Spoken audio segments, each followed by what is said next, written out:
Hello hello मेरे प्यारे दोस्तों, चलिए आज मैं फिर से वही अंदाज के साथ आ गया हूँ क्लास 7 का साइंस से लेकर के और चैप्टर नंबर 5 और जिसका नाम है अम्ल क्षार और लवण।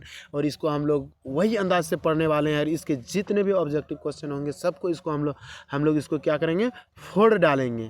तो चलिए हम लोग क्लास चैप्टर नंबर 5 पढ़ने वाले हैं और इसका जितना भी MCQ ऑब्जेक्टिव होगा उसको सभी को फोड़ डालते हैं।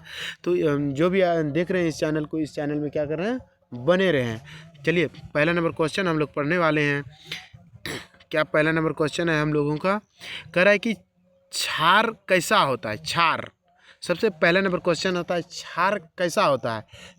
पहला ऑप्शन है कड़वा होता है, स्पर्श करने पर वह साबुन जैसा होता है, खट्टा होता है, ये भी दोनों होता है। प्यारे दोस्त, तो क्षार जो होता है कड़वा होता है। प्यारे दोस्त, तो क्षार क्या होता है, क्षार कड़वा होता है। नंबर 1 का क्वेश्चन ए हो जाएगा। समझ में आ गया। अब दूसरा नंबर क्वेश्चन, अम्ल कैसा होता है। अम्ल खट्टा होता है, मीठा होता है, कड़वा होता है, स्वादहीन होता है। प्यारे दोस्त, तो अम्ल जो होता है प्यारा, अम्ल क्या होता है, खट्टा होता है प्यारे दोस्त। तो ऑप्शन नंबर ए हो जाएगा 2 का। चलिए आगे पढ़ते हैं हम लोग। लाल लिटमस नीले रंग में किसके द्वारा बदला जा सकता है। मतलब कह रहा है कि लाल लिटमस को नीला कर देता है, कौन नीला कर देता है। तो ऑप्शन नंबर क्या कह रहा है, क्षारक है, अम्ल है, लवण है और पानी है। तो क्षारक जो होता है लाल लिटमस को क्या कर देता है, लाल लिटमस को नीले कर देता है प्यारे दोस्त। ठीक है, आप लोगों को समझ में आ गया होगा। तो ऑप्शन नंबर ए हो जाएगा 3 का। और चौथा नंबर क्वेश्चन क्या चाहिए, सोडियम कार्बोनेट का साधारण नाम क्या है। सोडियम कार्बोनेट का साधारण नाम क्या है। Caustic soda, baking soda, phenol और क्या है, ब्लू विट्रियल। तो इसका कास्टिक सोडा, ये सोडियम कार्बोनेट का साधारण नाम क्या है। साधारण नाम हम लोगों ने इसको क्या पढ़ने वाले हैं, बेकिंग सोडा पढ़ने वाले हैं प्यार दोस्त। चौथा का क्या हो जाएगा, बी नंबर आंसर हो जाएगा, बेकिंग सोडा जिसका नाम होगा। अब आगे बढ़ते हैं। 5वां नंबर, वर्षा का जल अम्लीय किस कारण होता है। वर्षा जो पड़ता है ना, तो कहता है क्या, जल अम्लीय किस कारण से होता है। कार्बन डाइऑक्साइड के कारण से, सल्फर डाइऑक्साइड के कारण से, नाइट्रोजन के कारण से, नाइट्रोजन डाइऑक्साइड के कारण से, उपरोक्त से डी। तो इसका ऑप्शन हो जाएगा प्यारे दोस्त डी आंसर हो जाएगा इसका। 5वां का डी आंसर हो जाएगा। अब देखते हैं 6वां नंबर क्वेश्चन है, सामान्य रूप से उपयोग किया जाने वाला प्रकृति सूचक कौन सा है। लिटमस है, हल्दी है, फिनोप्थिलीन है। तो ए बी दोनों है। तो इसमें क्या हो जाएगा, लिटमस हो जाएगा। क्या हो जाएगा प्यारे दोस्त, सामान्य रूप से उपयोग किया जाने वाला प्राकृतिक सूचक कौन सा है। तो लिटमस हो जाएगा प्यारे दोस्त। सामान्य रूप से लिटमस को हम लोग क्या करते हैं, सामान्य रूप से इसको ये उपयोग करते हैं। 7वां नंबर क्वेश्चन है, निम्नलिखित में कौन से पदार्थ क्षारीय प्रकृति के होते हैं। बेकिंग सोडा, साबुन, चूना पानी, उपरोक्त डी। तो इनमें से सभी है। क्या हो जाएगा, ऑप्शन नंबर डी हो जाएगा प्यारे दोस्त। 7 का डी हो जाएगा। बेकिंग भी है, बेकिंग सोडा भी है, साबुन भी है, चूना पानी भी है। क्या है, एक क्षारीय पदार्थ है। ये सब क्या चीज़ है, क्षारीय पदार्थ है प्यारे दोस्त। तो 7वां का डी आंसर हो जाएगा। खट्टे पदार्थ कौन से होते हैं, अभी तुरंत पढ़े। खट्टे पदार्थ कौन कौन से है, नींबू का रस है, सिरका है, इमली है, उपरोक्त डी। बिल्कुल इन सभी जो है खट्टे पदार्थ है प्यार दोस्त। नींबू भी है, सिरका भी है और इमली भी है, खट्टे पदार्थ है। ठीक है, तो समझ में आ गया। 8 का डी आंसर हो जाएगा। और कहते हैं 9 का, कहता है क्या, गड़हुल के पुष्प का सूचक अम्लीय विलयनों को कैसा कर देता है। देखिए गड़हुल के फूल सूचक अम्लीय विलयन को कैसा, गड़हुल का जो फूल है तो अम्ल विलयन को वो कैसा कर देगा, हल्की गुलाबी कर देगा, गहरा गुलाबी कर देगा, लाल कर देगा, हरा कर देगा। तो जो गड़हुल का फूल जो है अम्लीय सूचक को क्या कर देगा, गहरा गुलाबी कर देगा प्यार देश। 9 का क्या हो जाएगा, बी आंसर हो जाएगा। आप लोग को समझ में आ रहा होगा। अब पढ़ने वाले हैं हम लोग 10 नंबर क्वेश्चन, अम्ल शब्द की उत्पत्ति कौन सी भाषा से ली गई। कह रहा है क्या जी, अम्ल जो शब्द है उसको कौन सी भाषा से लिया गया, लैटिन से, हिंदी से, अंग्रेजी से, फारसी से। तो इसको अम्ल शब्द का उत्पत्ति कहाँ से लिया गया है प्यारे दोस्त, लैटिन से लिया गया है। 10 का नंबर ए नंबर आंसर हो जाएगा। 11 लिटमस क्या है। लिटमस लाइकेनों से निष्कर्षित क्या जाता है। कहता है लिटमस लाइकेनों से निष्कासित किया जाता है। अशुद्ध जल में इनका रंग कहता है नील शोषण होता है। ए बी दोनों, इनमें से सी। कहता है डी, तो इनमें ए बी दोनों है। इसके लिए ऑप्शन क्या हो जाएगा, सी आंसर हो जाएगा प्यारे। 11 का सी क्या हो जाएगा, लाइकेनों से निष्कासित किया जा सकता है। अशुद्ध जल में इनका रंग नील सोन किया जा सकता है। लिटमस यही है। समझ में आ गया, तो समझ में आ गया होगा। 11 नंबर क्वेश्चन। अब कहता है 12 नंबर क्वेश्चन, कहता है सफ़ेद कमीज पर पड़ा हल्दी का दाग साबुन से धोने पर लाल क्यों हो जाता है। देखिए, जब हम लोग सफ़ेद कपड़ा है उसमें यदि हल्दी का रंग यदि उसमें पड़ गया है तो पीला टाइप का दे हो जाता है, लेकिन जब हम लोग उसको साबुन से जब धोते हैं प्यारे दोस्त तो वो लाल टाइप होता है। कहता है वही किसके कारण लाल होता है। तो नंबर ए ऑप्शन क्या चीज़ है, साबुन का विलयन क्षारीय प्रकृति का होने से, साबुन के विलयन अम्लीय प्रकृति होने के, साबुन का विलयन उदासीन होने के, साबुन का विलयन लवणीय होने से। तो साबुन का क्या चीज़ होता है प्यारे दोस्त, तो साबुन होता है कि क्षारीय प्रकृति का होने से। 12 का ऑप्शन ए हो जाएगा, समझ में आ गया होगा। 13 नीला लिटमस लाल किसके द्वारा होता है। नीला लिटमस जो है लाल किसके द्वारा है, क्षारक के द्वारा, अम्ल के द्वारा, लवण के द्वारा, पानी के द्वारा। तो इसमें क्या हो जाएगा प्यारे दोस्त, अम्ल के द्वारा। नीला लिटमस को क्या होगा, लाल अम्ल के द्वारा होगा। समझ गए होंगे आप लोग, नीला लिटमस को किसके द्वारा, अम्ल के द्वारा किया जाता है। अच्छी से समझ गए होंगे आप लोग।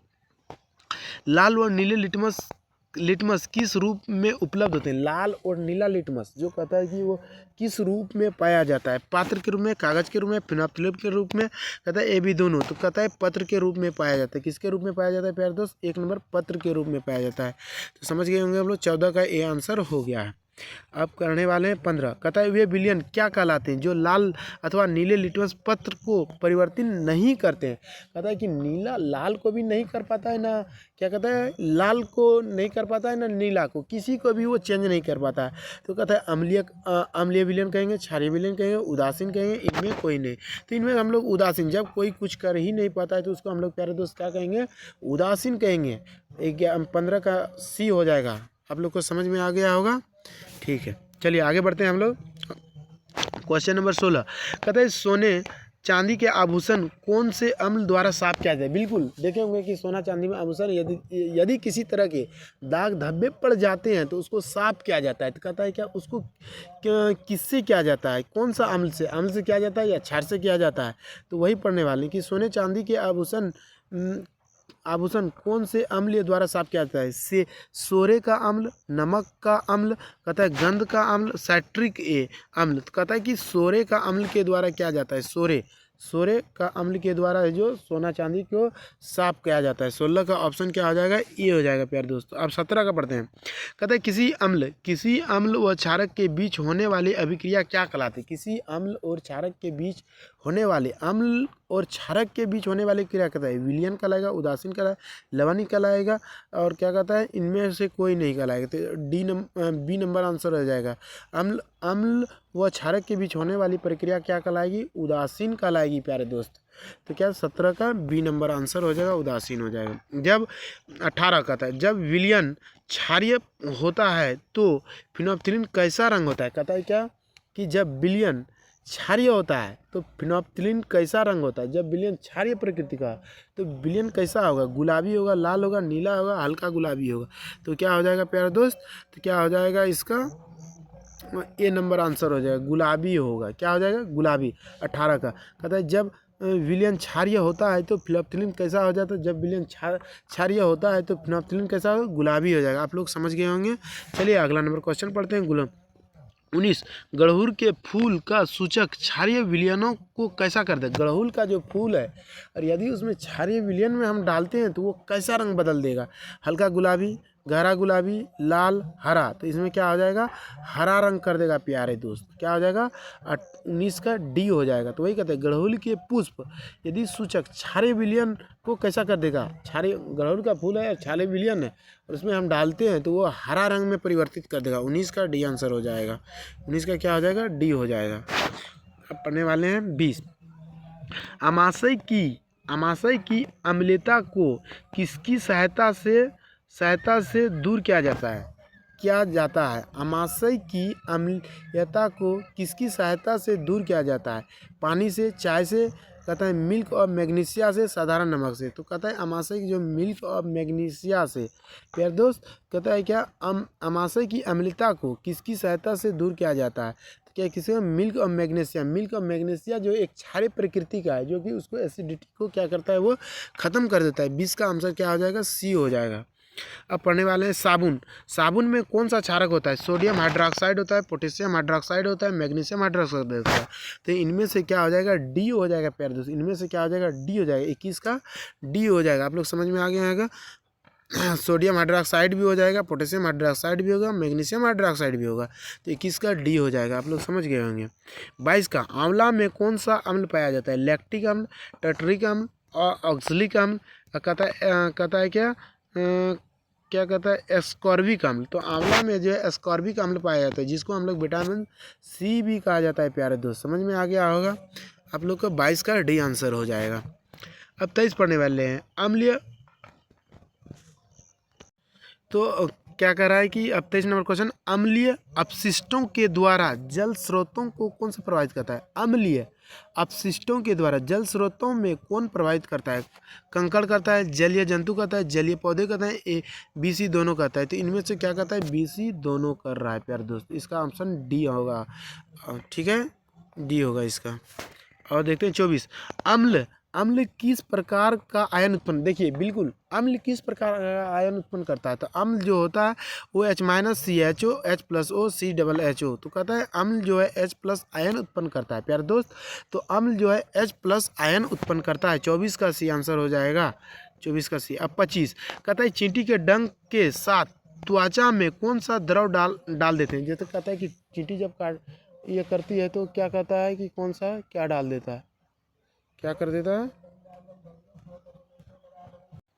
तो प्यारे दोस्त 25 नंबर क्वेश्चन पढ़ने वाले थे। चींटी डंक के साथ त्वचा में कौन सा द्रव डाल देते हैं? कहता है चींटी जब काटता है तो हम लोग का शरीर में कौन सा क्या चीज़ करता है? अम्ल डाल देता है। तो अम्लीय डाल देता है, क्षारीय डाल देता है, उदासीन डाल देता है, लवणीय डाल देता है। चींटी जब काटता है तो हम लोग को अम्लीय द्रव डाल देता है। क्या डाल देता है? अम्लीय द्रव डाल देता है। 25 का ऑप्शन क्या हो जाएगा? ये हो जाएगा प्यारे दोस्त। चलिए आगे बढ़ते हैं हम लोगों ने। 26 नंबर क्वेश्चन कहता है कि जब मृदा अत्यधिक अम्लीय होते हैं तो उसे किन क्षारक से उपचारित किया जाता है? कहता है मृदा जब अधिक अम्लीय हो जाता है तो उसको हम लोग किस क्षारक से हम लोग उसको क्या करते हैं? परिवर्तित करते हैं। बिना बुझा हुआ चूना, जिसको हम लोग कैल्शियम ऑक्साइड कहते हैं, बिना बुझा हुआ चूना।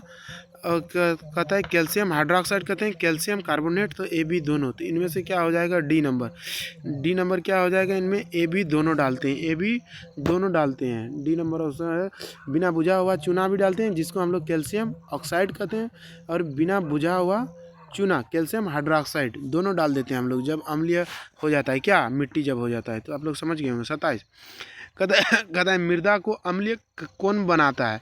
रासायनिक उर्वरक, खाद, बिना बुझा चूना, पादप। तो मृदा को क्या कौन बनाता है अम्लीय? रासायनिक उर्वरक बनाता है। कौन बनाता है? रासायनिक उर्वरक बनाता है।